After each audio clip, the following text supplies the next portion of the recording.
सबसे पहले पॉलिटिकल मामले में आप लोगों के साथ जब गिरफ्तारियां हुई पाकिस्तान तहरीक इंसाफ के टाइम में आपके रहनुमाओं की बहरहाल मुलाकातें हुआ करती थी, मरीम नवाज से मुलाकातें रहनुमाओं की हुआ करती थी। अब बहनों को नहीं मिलने दिया जा रहा, कल भी नहीं मिलने दिया गया, वो बाहर बैठी रही। अलीमा खान साहिबा 20 मार्च से नहीं मिली हैं, अब उन्हें यकीन दहानी कराई जा रही है कि कल आ जाएं, मुलाकात हो जाएगी, होगी नहीं होगी। पार्टी के अंदर जो इख्तलाफात हैं उनको मजीद हवा देने के लिए इमरान खान साहब का पैगाम उनकी बहनों के जरिए बाहर ना पहुंचाने के लिए हुकूमत ये सब कर रही है। मेरा तो ख्याल है ये पॉलिटिकल स्टंट है और इतनी मुलाकातें मेरा ख्याल है किसी सियासी रहनुमा की पाकिस्तान की तारीख में नहीं हुई जितनी इनकी हो रही हैं। और एक वक्त था कि फ्रेंड्स अलग, फैमिली अलग, लॉयर्स अलग, पॉलिटिकल लीडर्स अलग, इनकी हफ्ते में 4-4 मुलाकातें भी हो रही थी और अभी भी इनके पार्टी के रहनुमा इनको मिलते हैं। और जो जेल मैनुअल के मुताबिक इजाज़त है जितनी मुलाकातों की उससे बढ़ के हो रही हैं। कुछ कोर्ट ऑर्डर्स भी इनके पास हैं, तो मैं नहीं समझता कि इसमें कोई इस तरह का आंसर है कि जी कोई उनको डिप्राइव किया जा रहा है किसी राइट का। और उनको जो सहूलियात भी मुयसर हैं, मेरा नहीं ख्याल पाकिस्तान में किसी और कैदी को, स्पेशली वो कि जो 190 मिलियन पाउंड के करप्शन केस में कन्विक्टेड हो और एक बहुत बड़ा ये एक मेगा स्कैंडल था करप्शन का। तो मुझे तो लगता है कि कई दफ़ा वो कोई जेल में नहीं है, गालिबन किसी हॉलिडे के अंदर है। तो मतलब ये कैसा हॉलीडे जिसमें अपनी बहनों से 20 मार्च के बाद से नहीं मिल पाया, अलीमा खान साहिबा से नहीं मिल पाया, उनकी बहन बाहर खड़ी होती हैं। अगर कोई ऐसा प्रॉब्लम नहीं है, ये कौन सा हॉलीडे है जिसमें वो कहते हैं कि मुझे बच्चों से बात नहीं कराई जाती है, अदालत का हुक्म है फैमिली की मुलाकात का, उस पर नहीं अमल किया जाता है? जी देखिए, बात यह है कि बच्चों से उनकी फ़ोन पे बात हुई और उनके मुख्तलिफ सियासी रहनुमा पार्टी के उनके वकला, अभी मैं बैरिस्टर गौहर को सुन रहा था, वो भी परसों मिल के आए हैं। तो इतनी मुलाकातें, जो मैं कह रहा हूं कि डिफरेंट कैटेगरीज हैं, ये कोई पंचायत या डेरा तो है नहीं कि जहां पे आमदोरफ्त जारी रहेगी। अब वो जेल मैनुअल के मुताबिक जितनी मुलाकातों की इजाजत होती है किसी भी कैदी को, उतनी मुलाकातें ही मुमकिन है। उससे बढ़ के आप कैटेगरीज तो नहीं बना सकते कि क्योंकि एक प्रिविलेज प्रिजनर है और उनकी ख्वाहिश है कि वो ये डिफरेंट कैटेगरीज के लोगों से मिले, तो वो करप्शन के केस में अंदर हैं। और जैसा मैंने कहा, वो हॉलिडे पे है नहीं कि वो रोज की डिक्टेट करें कि जी फलां बंदे को मिला दें, फलां को मिला दें। तो जितनी मुलाकातों की इजाजत है एनी गिवन वीक, वो वकला को भी मिलते हैं। मगर मिलने की ख्वाहिश कि किससे वो मिलना चाहते हैं, ये इख्तियार कैदी के पास होगा या हुकूमत के पास होगा कि गौहर खान साहब को जाने देंगे, सलमान अकबर राजा साहब को नहीं जाने देंगे, फैमिली में किस बहन को जाने देंगे, किसको नहीं जाने देंगे? देखिए, पार्टी भी डिवीजन का शिकार है ना। अब एक अलीमा ग्रुप है, एक बुशरा बीबी ग्रुप है। अब हुज टू से कि किसकी मुलाकात कौन रोक रहा है। अब जुनैद अकबर खान का अलग ग्रुप है, अली मीन गंडापुर का अलग ग्रुप है, शेर अब्दुल मरवत का अलग ग्रुप है। और ये जो 8-10 फैक्शंस हैं, ये अपना हाउस भी तो ऑर्डर करे ना, समझ आए कि कौन जो है वो इंचार्ज है, कौन नहीं है। एक अजीब कॉमेडी ऑफ एरर्स चल रहा है और पार्टी तकसीम है 8-10 धड़ों के अंदर। तो अब ऑब्वियसली जब विश लिस्ट आती है, अब 15 लोगों की लिस्ट है, तो उसके मुताबिक थोड़ों सौ की इजाजत मिल सकती है, या तो स्पेसिफाई कर दिया करें कि ये प्रायोरिटी है। तो मैं ये समझता हूं कि ये कोई इतना बड़ा कौमी इशू है नहीं। मतलब मैं जो आप कह रहे हैं हाउस इन ऑर्डर करें, हाउस में डिसऑर्डर हुकूमत बड़ी स्ट्रैटेजी के साथ पैदा कर रही है कि सलमान अकबर राजा एक बात कहें, एक कमेटी बनाएं, मगर फिर उनका अगर बैरिस्टर गौहर से किसी बात पर इख्तलाफ हो जाए कि वो क्यों गए थे, तो अगली दफ़ा भी बैरिस्टर गौहर को ही जाने दिया जाए, सलमान अकबर राजा को ना जाने दिया जाए। अलीमा खान साहबा के बारे में तासुर है कि वो आके सोशल मीडिया पर पैगाम जारी करती हैं, तो उन्हें ना मिलने दिया जाए। तो जो हाउस में ऑर्डर नहीं आ पा रहा है बल्कि डिसऑर्डर बढ़ रहा है, उसमें हुकूमत किरदार अदा कर रही है। नहीं, देखिए, आप हमें थोड़ा एक्स्ट्रा क्रेडिट दे रहे हैं। मैं नहीं समझता कि हमारे पास इतना टाइम है। हम तो इकोनॉमीज के इशू में खुबे हुए हैं कि इकोनॉमी को बेहतर कैसे करना है।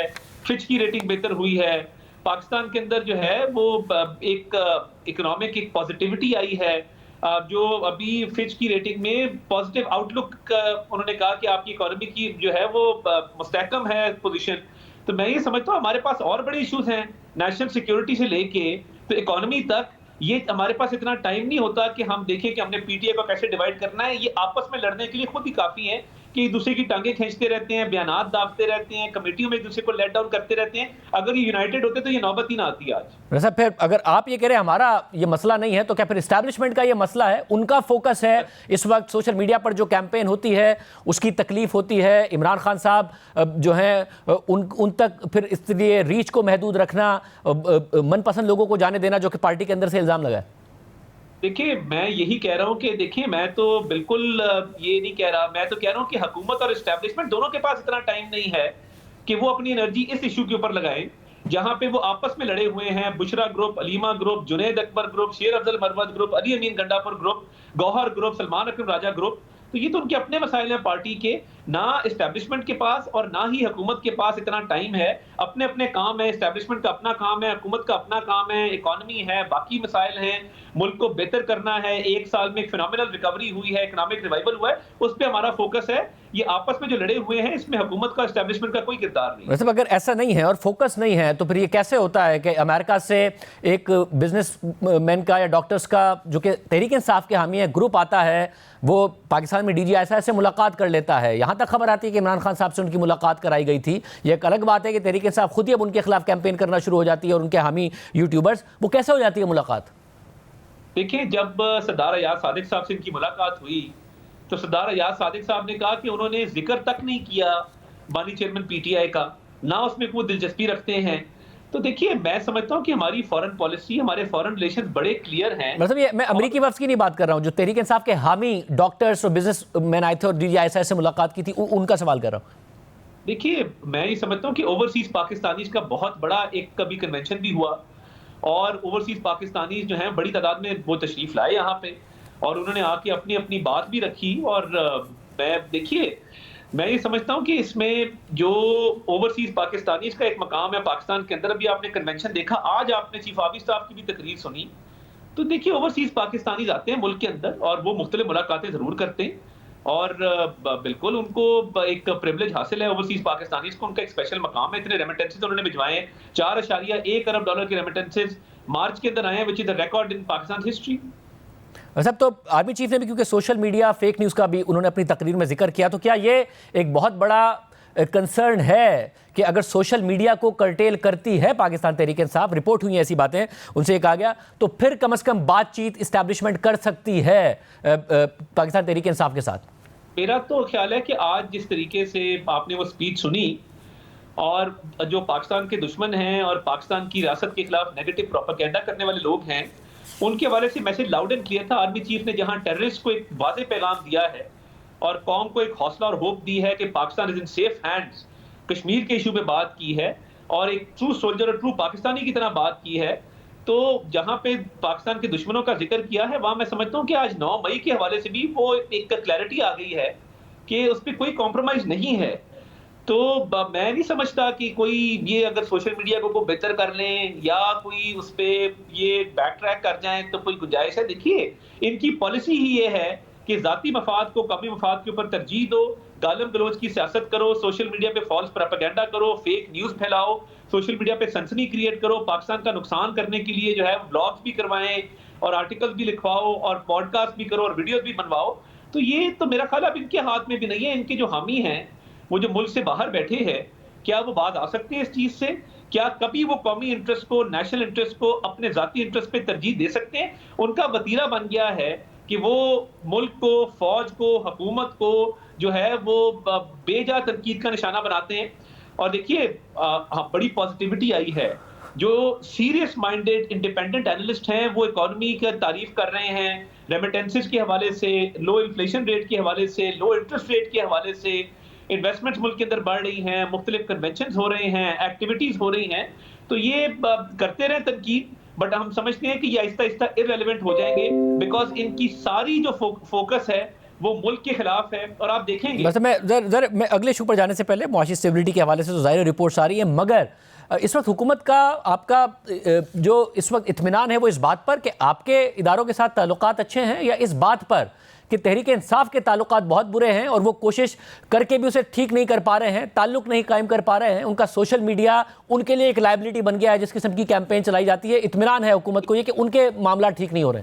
नहीं, देखिए, बात ये, हम ये समझते हैं कि एक टीम वर्क होता है जिसमें पब्लिक सर्विस डिलीवरी और आपकी परफॉर्मेंस मैटर करती है, और एक अच्छा टीम वर्क हुआ है जिसके नतीजे में इकॉनमी भी रिकवर की है, बाकी इश्यूज को भी टैकल किया जा रहा है। तो ये एक सीरियसनेस है, एक फोकस्ड अप्रोच है, मुल्क को ठीक करना, उसकी सिमत को ठीक करना और इकॉनमी के हवाले से एक्स्ट्रा स्टेप्स लेना। जिस तरह वजीर आजम ने वो जो विंडफॉल टैक्स है बैंक्स का, स्टे ऑर्डर वेकेट करवाए, 34.5 अरब रुपया सरकारी खजाने में आया, एक एक्स्ट्रा ऑर्डिनरी स्टेप था, कभी तारीख में नहीं लिया गया। तो मैं ये समझता हूं कि ये एक out of the box thinking है, जिसके नतीजे में इकोनॉमी को हम फिक्स कर रहे हैं जो 4 साल में पीटीआई की हुकूमत नहीं कर सकी थी, और डिफॉल्ट के दहाने पे ला के मुल्क को, उसके बाद आईएमएफ को लेटर लिख रहे थे, आईएमएफ प्रोग्राम में एंटर किया मुल्क को, और उसके बाद कहा कि आईएमएफ जो है वो मुल्क की मदद ना करे। तो देखिए, ये जब आपकी ऐसी अप्रोच होगी कि आप नॉन सीरियस अपनी पॉलिसी रखेंगे, मजे का खेज रखेंगे, सीरियस नहीं होगी, और मुल्क की पॉलिसी जो है कभी नारा लगा देंगे हम कोई गुलाम है, कभी कहेंगे हमारे से बातचीत करो। तो देखिए, इनकी जो अप्रोच है ना, उसमें फोकस है ना सीरियसनेस है, और एक बिल्कुल जिस तरह एक रेटरिक होता है, और वो भी कभी नॉर्थ है कभी साउथ है, तो उसमें कोई सेंस नहीं है।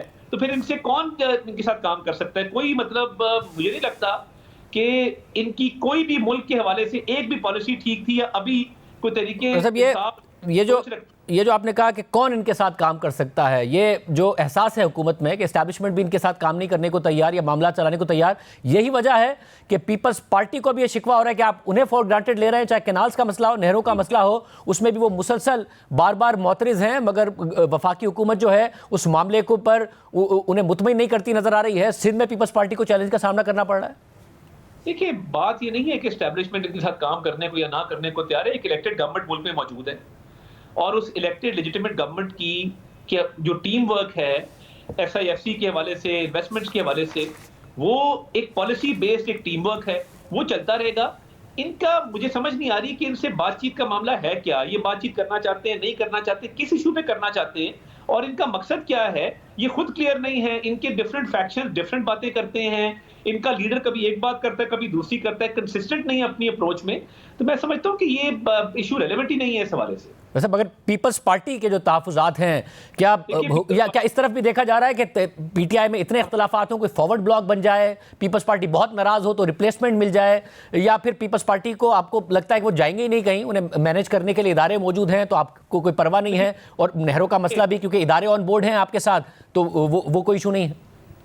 हम सियासी लोग हैं, पीपल्स पार्टी के साथ हमारी एक पॉलिटिकल कमेटी ऑलरेडी एग्जिस्ट करती है, उसको डार साहब हेड करते हैं, और बड़ा एहतराम है बिलावल साहब का, प्रेसिडेंट साहब का, और हमारी उनसे रोजमर्रा के मामला में बातचीत होती है। अभी सेशन हुआ, हमारी फिर एक उनसे मीटिंग हुई, हम बजट के वाले से उनको एंगेज कर रहे हैं, मुख्तलिफ इशूज के ऊपर उनको एंगेज कर रहे हैं, उनके तहफ़्फ़ुज़ात को दूर कर रहे हैं, उनसे तमाम इशूज के ऊपर एक पॉलिटिकल डायलॉग जारी है। और मैं समझता हूँ कि हमारे वो एक अच्छे एलाय हैं इस वक्त, उन्होंने कॉन्स्टिट्यूशनल पोजीशंस भी ऑक्यूपाई की हैं, हमारा वर्किंग रिलेशनशिप भी अच्छा है।